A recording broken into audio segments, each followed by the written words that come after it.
The musical film version of the acclaimed novel by Alice Walker comes out on Christmas Day. And the premieres of this musical, The Color Purple, have us excited about what's to come.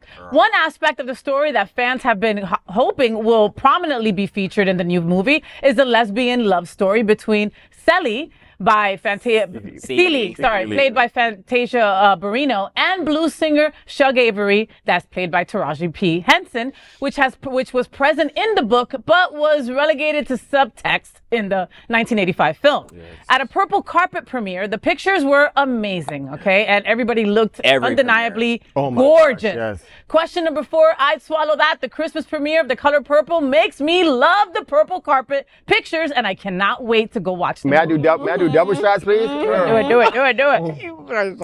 It's gonna be Black Christmas, honey. Oh, gosh, Black Christmas. It's gonna be Black Christmas. Listen, I would love to watch Tariji and Fantasia, even a kiss. Like, I could want to see that in like nice. I mean, that's what happened in the original, but that was it. Okay, set me up what happened in the original. So in the original, that was it. There was a moment, right, where they're talking to each other, and she compliments Whoopi Goldberg's smile, and she kisses her, right? But that's it. How about on the stage performance? How about on the theater? In the theater performance, it's more alluded to. They actually talk about it more. So I'm going to push back a little bit because I remember how Celie took care of Shug. She bathed her. No, she did that. So that was a whole, like, to your point earlier, that you see it without seeing it. You know that there's something going on and there's a buildup. And so the buildup was that kiss. So them getting together, them spending time in that room, them bonding, all of that. And so what we're going to now see in this movie, although they may not kiss, we're going to see another level of sisterhood, a building up of loving. And you don't always have to go maybe physical to love. And I want it though,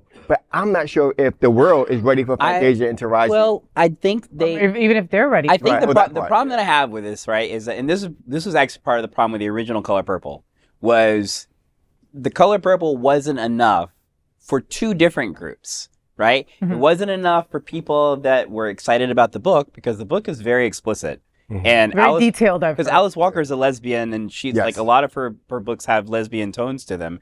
But the problem was, so it didn't go that far.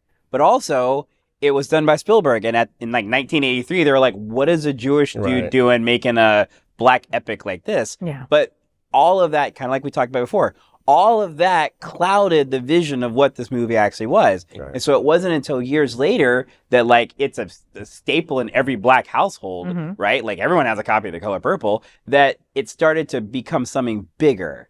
And I think that now we have an opportunity, with society being very different than it is, that I'm hoping that this movie has even a little bit more ties to how the book was. Because if not now, when it wouldn't happen, you know, because I think back to The Roots, okay? The Roots were so highly acclaimed, right? And then they tried to remake it, and like it just fell flat. It wasn't respected by anybody. It wasn't even supported by most, you know? And I would, with the players in this movie, I don't see that happening, you know? But I mean, we don't know. It's a little different, right? This is like an adaptation from the musical versus from the book. Wait, an adaptation from the musical, from the other musical. Right, from the movie.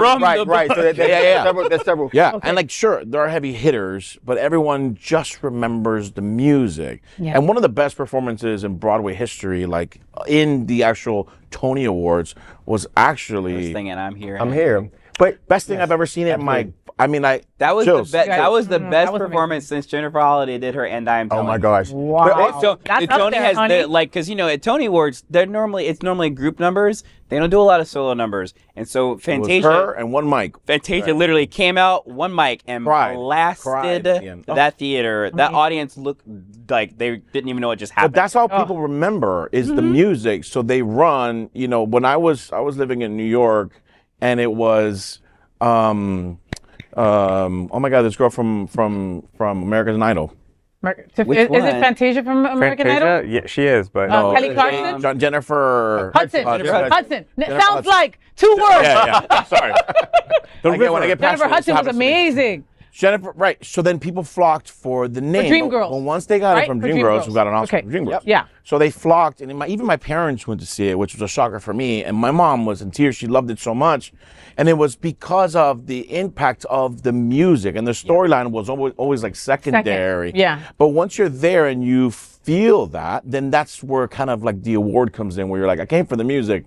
and I left with a story. Yeah. You know, and I feel like that's what we're gonna get here in this musical. But we weren't allowed to get that in the movie because those times it was just too early. Well, because the thing is like in the original, even when they did the Broadway musical the first time, they tried to be too close to the movie, right? Which the movie, like I said, it's wildly different than the book. So when they came back for the revival, it was much more like they stopped worrying about the movie.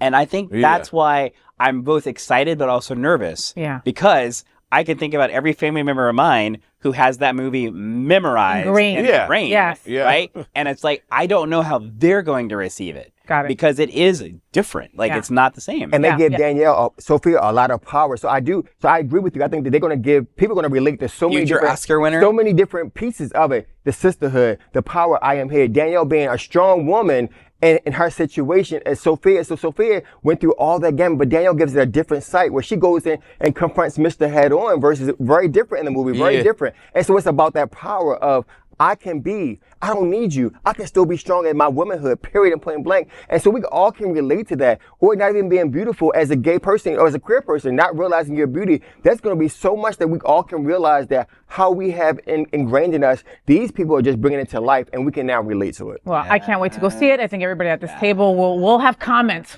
after we see it for sure. Once I wake up.